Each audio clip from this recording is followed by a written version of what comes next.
Hi, aspirants of English literature. Let's learn about the ancient writer Euripides today. Already, I have covered three writers in ancient literature. They are Aeschylus, Pindar, Sophocles. Now, we are going to learn about Euripides.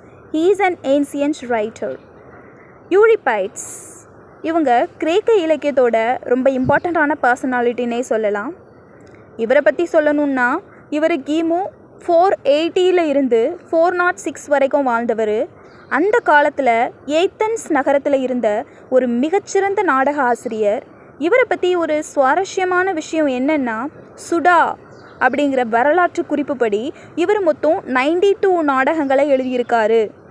ஆனால் துரதிருஷ்டவசமாக அதில் 18 இல்லைனா 19 நாடகங்கள் மட்டும்தான் இன்றைக்கும் முழுமையாவோ இல்லை ஓரளவுக்கு முழுமையாவோ நமக்கு கிடச்சிருக்கு.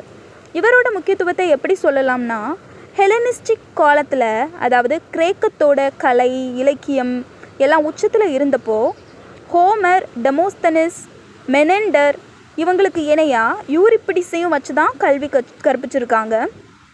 இவரை எல்லாரும் மிகச்சிறந்த ஒரு சோக கவிஞர் அப்படின்னு தான் கொண்டாடுறாங்க. அந்த அளவுக்கு மனுஷ மனசோட வலியையும் சோகத்தையும் இவரோட நாடகங்களில் அழகாக காட்டியிருப்பார்.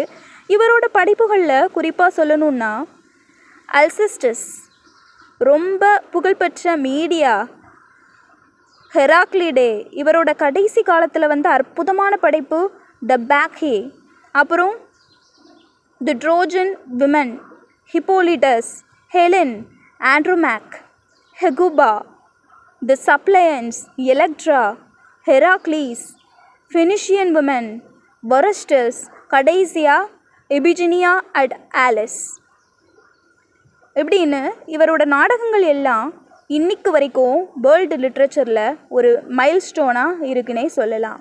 I hope you will be able to understand this lecture. If you have any questions about English literature, feel free to ask in the comment section below.